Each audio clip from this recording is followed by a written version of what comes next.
వచ్చిందంటే మీకు మంచి ముచ్చలు చెప్తా కదా, మరి ఇంకెందుకు ఆలస్యం, హెడ్లైన్స్ చూడండి. ఆస్తులు లేని అమాత్యులు, సెంటర్లా అంతా ఆనిముత్యాలు. నడుస్తున్నది యాగకాలం, లీడర్లకు అదే పెద్ద బలం.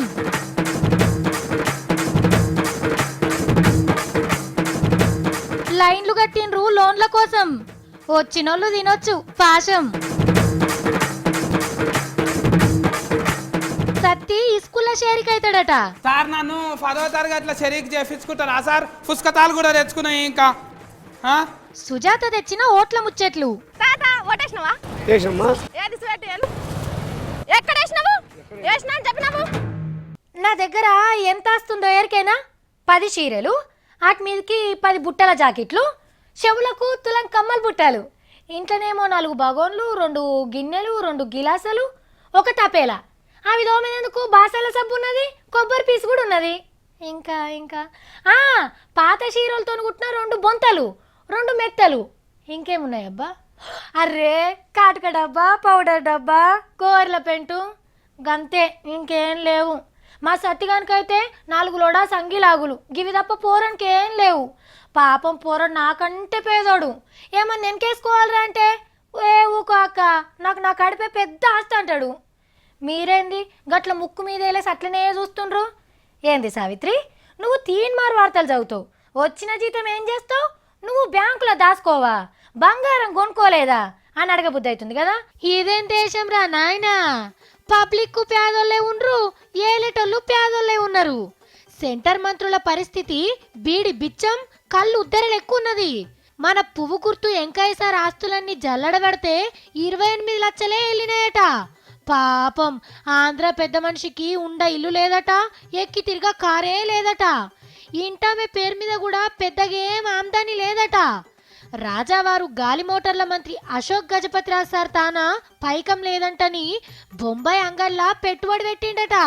విదేశాంగ మంత్రి సుష్మా స్వరాజ్ మేడానికి కూడా దేశంలో తిరిగేందుకు కారే లేదట. కాకుంటే ఓ 23 లక్షల పైకం చేతులున్నదట. చదువుల మంత్రి ఇరానీ మేడం కష్టపడి 90 లక్షలు ఎన్కేసిందట. ఇక వ్యవసాయ మంత్రి రాధామోహన్ సింగ్ సార్ దగ్గర 63 లక్షలు, దావర్ చంద్ గెహ్లట్ తానా 39 లక్షలు ఉన్నాయట. ఎవ్వరిని లెక్కలు అడిగినా లక్షలే చూపించిండ్రు కానీ కోట్లు చూపించిన వాళ్ళు తక్కువ. గీనెవలో మంత్రి మహేష్ శర్మనట, అగో గీన తాన్నే ఓ 20 కోట్ల ఆమ్దాన్ ఉందట. మోడీ సార్ ఆఫీసోళ్ళు బయట పెట్టిన లెక్కలు గివి. కానీ గియల్ల రేపు సర్పంచ్లు కూడా కార్లలో తిరుగుతుండ్రు, లక్షలకు లక్షలు ఎన్కేస్తుండ్రు. గసొంటిది సెంటర్ సర్కార్ల మంత్రి కొలువులు చేస్తున్నోళ్ళు, మన బతుకుల రాతలు రాస్తోళ్ళు గిలు గింత బికారిగా బతుకుతుండ్రని చెప్తే మనం నమ్మల్లట. గిన్నిస్ బుక్ వాళ్ళకి చెప్తే దునియాల పేద లీడర్ల కింద మనోళ్ళ పేర్లే రాసుకోవదురు. ఇంకో 2-3 ఏళ్ల తర్వాత మేంకి మంత్రి కొలువులు చేయబట్టికే బికార్లమైనమని ప్రచారం చేసుకుంటారు కావచ్చు. నేను మొన్న ఒక వార్త చదివిన, అయ్యవార్ల పిల్లగాండ్లకు పెళ్లిళ్ళే అయితలేవు, సర్కారే ఇంత సాయం కావాలి అని ఓ పెద్ద స్వామి అనంగా నేను నిన్న కూడా అప్పుడు పాపం అనిపించింది. కానీ గీ ముచ్చట తెలిసినాక నేను చెప్తున్నా, మీరు అస్సలకే ఫిక్కర్ పడద్దు. మన లీడర్లు ఉన్నాక మీకెందుకు గంతరంది? ఏంది వాళ్ళే పెళ్ళిళ్ళకి ఇట్లా చేస్తామని డబ్బు సాటింపేసిండ్రా అని అనుకోవద్దు. 3 యాగాలు 4 హోమాలు చేసుకుంటే చాలు, ఇల్వకిల్వా పైసకు పైసా. అసలు నన్ను అడిగితే ప్రైవేట్ కొలువులు చేసేటోళ్ళు వాటికి రాజీనామా పెట్టి మంత్రాలు నేర్చుకుంటే మస్తు మంచిది. మరి దాంట్లో గంత ఉపాధి ఉన్నది. ఇది ఏ కాలం అని అంటే చలికాలం అని ఇట్లా చెప్పారు. యాగాల కాలం అని చెప్పాలి. గద్వాల అర్నక్క కూడా యాగం కార్యంలోకి దిగింది. 9 హోమగుండాలు కట్టించి 100 మంది అయ్యవాళ్ళని పిలిపించి కార్యసిద్ధి యాగం చేసింది. చుట్టాలు పక్కాలు చాలా మంది వచ్చి దండం పెట్టుకుండ్రు. 2 రోజులు దిగ్విజయంగా జరిగింది.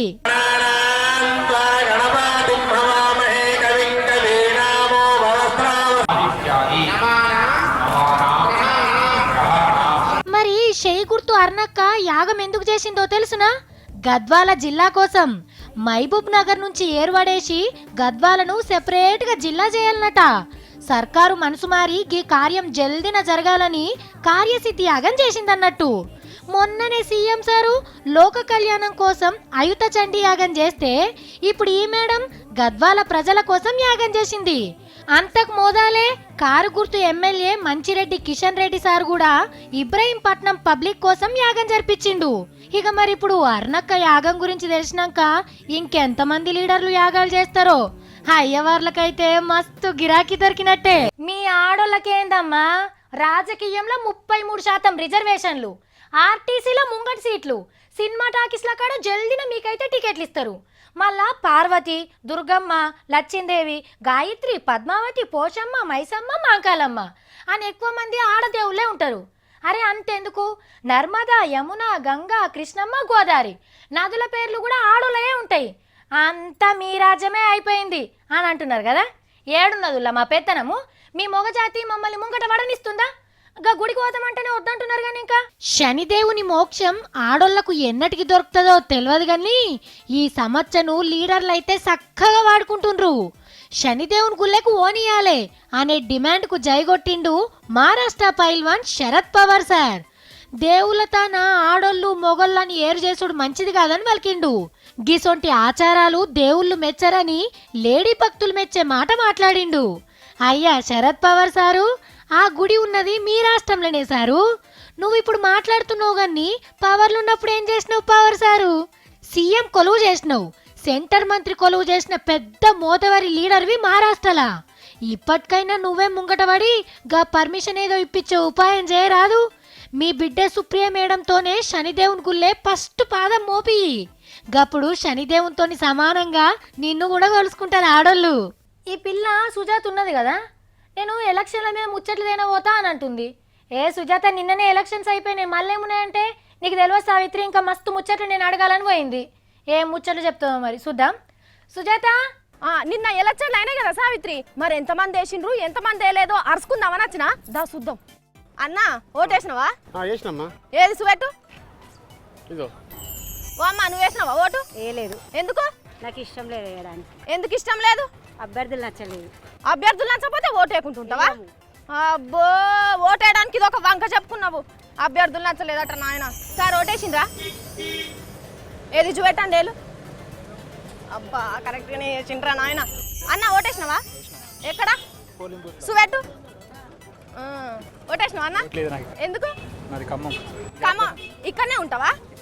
మరి అబ్బా, ఇక్కడ ఉన్నప్పుడు మరి ఓటుకు అప్లికేషన్ పెట్టుకోవా? అక్కడికి వెళ్ళేయాలి కదా, 2 చోట్ల ఓటు ఉండకూడదు కదా. అయ్యో, చదువుకున్న వాళ్ళు కూడా ఇక్కడ ఓటు తీసుకోలేదట, ఓటు వేయలేదట. ఓటేసినావా సారు? ఓటు లేదు. మంచిగా తయారై కూర్చున్నాడు, మంచిగా షాయి తాగుతాను కానీ ఓటు వేయలేదట చెప్తున్నాడు. ఏది గిది కాదు, నువ్వు వేసింది చూపెట్టు. ఏదో మచ్చ చూపెడుతున్నాడు, గజ్జు పెట్టాలి. తాత ఓటేసినావా? ఏది చూపెట్టు ఏలు. ఎక్కడ వేసినావు? వేసినా అని చెప్పినావు. మరి వేసినా అన్నప్పుడు మచ్చ ఉండాలి కదా, ఎందుకు లేదు? బాము అబద్ధాలు చెప్తున్నావా? ఓటేసినావా అన్న? 3 సంవత్సరాల నుంచి ఉంటానా, ఓటు తీసుకోలేదా ఇక్కడ? ఎందుకు తీసుకోలే? బాబా ఓటేసినావా? ఏసువెట్టు. ఏసువెట్టు. బామో, ఓటు అయిపోయినా ఓటేసినా అని చెప్తున్నావు. ఆగు సువెట్టు. వేసినాను ఎందుకు చెప్పినావు? ఎక్కడ నువ్వు ఉండేది? ఎక్కడ ఉంటావు? ఓటు ఇక్కడ లేదా నీకు? అబ్బా, ఉన్నా కూడా లేదని చెప్తున్నావు కదా. నువ్వు అబద్ధాలు చెప్తున్నావు, ఓటు వేయలేడట. ఆగు, ఓటేసినావా? ఏది? అబ్బా, మంచిగా తయారైనా, మంచిగా ఓటేసినావు. ఎవరికైనా చెప్పినావు మరి ఓటేమని? అబ్బా, ఓ సావిత్రి, ఇయో గిట్లున్నది పట్నం జనాల పరిస్థితి. కొంతమంది ఏమో ఓట్లు వేయలేదంటారు, కొంతమందికి టైమే లేదట, కొంతమంది చదువుకున్న వాళ్ళు కూడా ఓటు వేయలేదంటా ఉన్నారు. ఏందో ఇక్కడ జనాలు మొత్తం చూసిన రానుల్లా. పోయిన తాపకు కూడా గిట్లనే ఉన్నదట ఓటింగ్ శాతము. ఈ తాపకనే మనం పెరుగుతుందంటే ఉత్త కథనే అయింది. చదువుకున్న వాళ్ళు గంతే ఉన్నారు, చదువు రాని వాళ్ళు గంతే ఉన్నారు. ఏందో మరి. అగో, క్యాన్ పట్టుకునేటో బయలుదేరిండు దొరా. ఏం కథలు పడుతున్నాడు ఈడు? ఓరి వారి, ఏడికిరా? బడికి పోతున్నాక మంచిగా నిండా నింపుకొచ్చుకుంటా. ఎందుకు? అరిగిపోయిన డస్టర్లు, పాత పుస్తకాల దందేమన్నా సురువు చేస్తావా ఏంది? సర్కారు బల్ల హెడ్ మాస్టర్ లేడంట, నేను పోయి కూర్చుందామంటాను పోతున్నా. ఏయ్, పరాష్కాలు ఆడితే నీ సందు పనులను పట్కారుతో దగ్గరకు వచ్చుతా. ఏమనుకుంటున్నావు? సంధిస్తే చాలు చింత చెట్టు ఎక్కి కూర్చుంటావు. బడికి ఎందుకు పోతారమ్మా? ఏమో తెలియనట్టు మాట్లాడుతున్నావు నువ్వు. సీటు దొరక పట్టించుకుందామంటాను పోతున్నా. బల్లే సీట్ దొరికించుకున్నాడు అంటే బస్సులో సీట్ దొరికించుకున్నాడు అనుకుంటున్నావా? ఏ ఆగక్క, నేను పోరగాళ్ళని అడుగు తాగు. అరే 10th క్లాస్లో సీట్లు ఖాళీగా ఉన్నాయారా? ఈ సీట్ కారు, అందులో రిజిస్టర్లు ఉండరు అరా పేరు. అరే అని లెక్కిస్తారు ఆ పేరు. సార్ అడగాలనా? సార్ నన్ను 10వ తరగతిలో షరీక్ చేయించుకుంటారా సార్? పుస్తకాలు కూడా తెచ్చుకున్నాయి ఇంకా. మీ అమ్మ నాన్న ఎక్కడ ఉంటారు, మీరు ఎక్కడ ఉంటారు? అక్క నువ్వన్నా చెప్పవా సార్కు జరా 10th క్లాస్లో షరీక్ చేయించుకోమని. అరే ఓ పోడా, సార్ని డిస్టర్బ్ చేయకు, మంచిగా పాటలు చెప్పుకోని. అయినా నువ్వు ఇప్పుడు 10 పాస్ అయ్యి ఏ మామలా మళ్ళేస్తావు ఇప్పుడు? ఊక ఏడు అంటా నేర్చుకుంటా దెప్పి పడుస్తుంటావు కదమ్మా. ఇప్పుడు సత్తిగా 10th పాస్ అయ్యి పేరు పక్కన 10th అంటాను రాపించుకుంటా. రాపించుకో. సత్తిగాడి 10th అంటే అందరు ఆర్డర్లు ఇస్తారు. అట్లనే ఆ క్యాన్ చేతకు 4-5 బొగన్లు కూడా తెచ్చుకో. 10th అంటే 10వ తరగతి అక్క. ఏం చదివినో ఏమో యాసంగి చదువు. ఇంకో నా తాన పుస్తకాలు కూడా ఉన్నాయి, ఇంకా చదువుకొని మంచిగా 10th పాస్ అయ్యుకుంటా. అబ్బో నీ ఏషాలు. సరే కానీ ఆ పుస్తకాలు ఎడ తెచ్చుకున్నావు? ఇవి 10వ తరగతి పుస్తకాలు కారక్క, 9వ తరగతివి. శనగపట్నం తన గుంజుకొచ్చుకున్నా. ఇవి చూపెడితే 10వ తరగతి పుస్తకాలు ఇచ్చి 10వ తరగతిలో గుసుకబెడతారక్క. అబ్బా ఏం తెలివి తమ్మినిది. 9వ తరగతి పుస్తకాలు చూపెట్టి 10లో కూర్చుంటావు. అప్పుడు కదా నిన్ను కోదండం ఎక్కిస్తారు. ఇక నీకు దండం పెట్టాక గీఫన్ నా ముంగట వాడని డిశ్చార్జింగ్ చేయకు. 10th పాస్ అయిన ఉన్నగా తిని మంచిగా తయారవుతావు. ఓర్ వారి, నువ్వు ఇప్పుడు బడికి పోతే పిల్లలు ఎవ్వరు ఉండరు స్కూల్లా. నువ్వు మాపటి పడిపోయి చదువుకుందు, సరేనా? ఏ ఊకాక, అప్పుడు మన భద్రయ్య సార్ చింతబరిగతో కొట్టినట్టు కొడతలేరాక. ఇప్పుడు మంచిగా చూసుకుంటున్నారు ముద్దుగా. అయినా ఆడేమన్నా బెల్లం గడ్డలు పెడుతున్నారా ఏంది? అబ్బా అక్క, నీకు కూడా ధమాకుల మెంటల్ మస్తు పెరుగుతున్నారు అక్క. అక్క మనం చిన్నగున్నప్పుడు తింటుంటే చూడు అవన్నీ పెడుతున్నారు అక్క మళ్ళీ ఈ స్కూల్లో ఇప్పుడు. ఒరేయ్ గాడే వాళ్ళ నీకు పెట్టేది ఏమో కడుపు నింపుకుంటాడు. ఆశకు ఊసిగాడు చచ్చినట్టు అవుతుందిరా అట్లా చేస్తే. నీకేం తెలియనేమాక ఇంత కూడా. ఏయ్ నీ కాళ్ళు ఇరగొడతా, ఏమనుకుంటున్నావు? ఓకే, నేను ఈ స్కూల్లో షరీక్ అయినా అనుకో, మంచిగా గుడాలు గుక్కొచ్చి ఇంటికాడ బువ్వ తక్కువ తింటా. మనకు మిగిలినాక మళ్ళీ పులిగోర కూడా వేసుకొని తినొచ్చు మనము. ఎందుకు? సర్కార్ ఏమన్నా బగానీలు వండి పెడుతుందా? అవునాక, సర్కారు బల్లే మంచిగా ఉడకబెట్టిన గుడాలు, మళ్ళా పులిగోర, గుడాలల్లో మొత్తం చక్కెర వేసుకొని బుక్కితే మంచిగా కమ్మగా తిప్పగా అవుతాక అప్పుడు మస్తు చదువు నెత్తికి ఎక్కుతుందక్క. ఇక నాకు అదే సంగతి. 10వ తరగతి పోరగాళ్ళకు సర్కార్ బాలే పరీక్షల టైంలో సిరితీళ్ళు పెడుతున్నారు కదా, గదని గురించే కదా నువ్వు పోతా అంటుంది. అక్క నువ్వు కూడా దా, మళ్ళీ 10th క్లాస్ చదివినావు అనుకో, మంచిగా గుడాలు అవి మస్తు పెడతారక్క. మనం బుక్కుంటా మంచిగా బుక్కులు చదువుకుంటాం దా. నేనేం నీ లెక్క తిండి పోతుండు కాదు, నువ్వు నడుసక్కగా. పెద్ద సిరినీళ్ళ కోసం 10వ తరగతి చదువుతాడట, పోరగాళ్ళకి దక్కనీయకుండా. నడుసక్క. నువ్వేం చేయని, ఏం చదువుకొని ఫాస్ట్ కానీ నన్ను అయితే మొత్తం డిశ్చార్జింగ్ చేస్తుంటావు. నీ తాన బుద్ధి చేస్తున్నారే నవ్వుకిరి తక్కువ ఉన్నది. నేను ఫుట్నాలకు అమ్ముకొని ఫుట్నాలు బుక్కి ఇంటికే రాను. ఏం చేసుకుంటావు చేసుకోపో. పోతు నువ్వు ఒకసారి మీరే చదువుకోండి మంచిగా. ఓ సార్లు చూసిండ్రు కదా, తిండి కోసానికే షేరికయ్యే పోరగాళ్ళు కూడా ఉంటారు. మంచిగా చదువుకునే పిల్లగాళ్ళకి వచ్చేటట్టే చూడుండ్రి. చదువుకునే పిల్లగాళ్ళ మీద దృష్టి ఎక్కువ పెట్టుర్రి సార్లు. ఇదేం చిత్రమో గన్ని, మన తెలంగాణలో ఏ పథకం పెట్టినా ఫుల్ సక్సెస్ అవుతుందిలా. మొన్న కానిస్టేబుల్ కొలువులకు తీసుకుంటే మనంగానే 5-6 లక్షల మంది దరఖాస్తు పెట్టుకున్నారు. అందులో మళ్ళీ పీజీలు పిహెచ్డీలు చదివిన వాళ్ళు కూడా ఉన్నారు. అట్లనే డబుల్ బెడ్రూమ్ ఇల్లు కట్టిస్తామనగానే బస్తాలు దరఖాస్తులు వచ్చినాయి. రుణమాఫీ, పింఛన్లు, రేషన్ కార్డులు గిట్లా ఏది పెట్టినా పబ్లిక్ ఇరగబడుతుండ్రు. సర్కార్ పథకాలను వాడుకున్నట్లా మనోళ్ళంతా పనిమంతులే లేరు. ఎట్లున్నది లైను? ఓ కిలోమీటర్ పొడుగున్నది. ఆడోళ్ళు, మొగోళ్ళు, ముసలి, ముత్క, పిల్ల, జల్ల అంత లైన్లు కట్టిండ్రు. ఇక పిల్ల తల్లుల తిప్పలు చిన్నగా లేవు. ఎండ పొడకు నెత్తుల మీద ఆడోళ్ళు కొంగులు కప్పుకుంటే మొగోళ్ళు కాగితాలు అడ్డం పెట్టిండ్రు. అరే గీ అక్కలకు సక్కడి జాగ దొరికింది. పల్లి బఠానీలు బుక్కుకుంటా లైన్లో కూర్చున్నారు. మరి గీళ్ళంతా ఎందుకు లైన్లో నిలబడ్డారో ఓ పార అడుగుదాం. చెప్పక్క. సావిత్రక్క, మేము వరంగల్ కార్పొరేషన్ కాడ ఉన్నాము, మున్సిపాలిటీ ఆఫీసులో ఉన్నాము.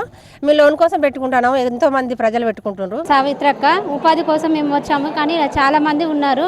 లోన్ కోసం దరఖాస్తు పెట్టుకుంటుండ్రట వరంగల్ మున్సిపల్ కార్పొరేషన్ ఆఫీస్లా. 1000 మంది వచ్చిండ్రు. మాకు లోన్ ఇస్తే కిరాణం దుకాణమో చాయ్ హోటలో పెట్టుకుంటామని. కొందరేమో ఆటోలు, చిన్న కంపెనీలు పెడతామని ముంగట్టుకొచ్చిండ్రు. లైన్లు చూస్తేనేమో పెద్దగా ఉన్నాయి. మరి ఇంట్లో ఎంతమందికి లోన్ శాంక్షన్ అవుతుందో ఎంతమందికి కాదో ఆ ఆఫీసర్లకే తెలవాలి. నిన్న రాత్రి కొలువైపోగానే నేను బస్సు ఎక్కి ఇంటికి పోతున్నా. సిగ్నల్ కాడ బస్సు ఆగింది.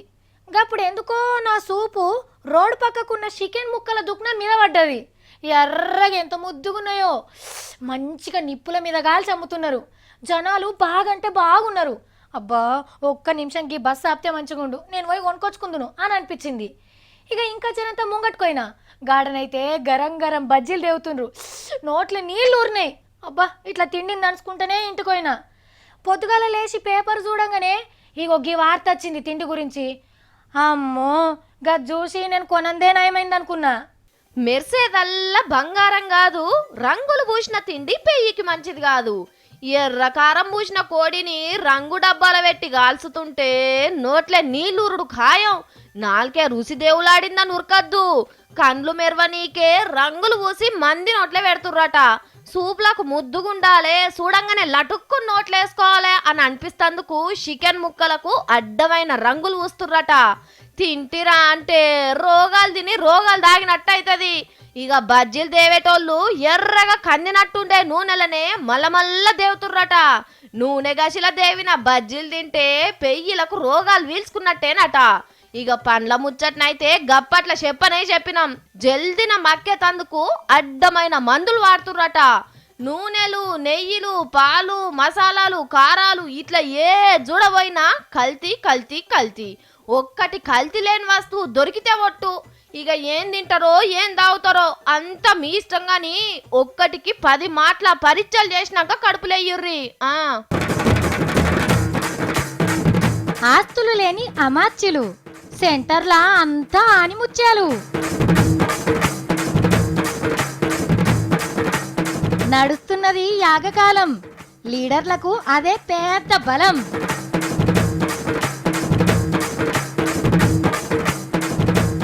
లైన్లు కట్టిండ్రు లోన్ల కోసం, వచ్చినోళ్ళు తినొచ్చు పాశం. సత్తి స్కూల్లో షేరిక్ అవుతాడట. సార్ నన్ను 10వ తరగతిలో షరీక్ చేపించుకుంటారా సార్? పుస్తకాలు కూడా తెచ్చుకున్నాయి. ఇంకా సుజాత తెచ్చిన ఓట్ల ముచ్చట్లు. తాత ఓటేసినవా? ఏది స్వేట్ ఎక్కడ వేసినావు? వేసినా అని చెప్పినావు. ఇవాళకి మన ముచ్చట్లు ఓడిసినాయి. నేను రేపు ఇంకెన్ని ముచ్చట్లు తీసుకొని మళ్ళీ వస్తా. అప్పటిదాకా చూస్తూనే ఉండండి V6ని.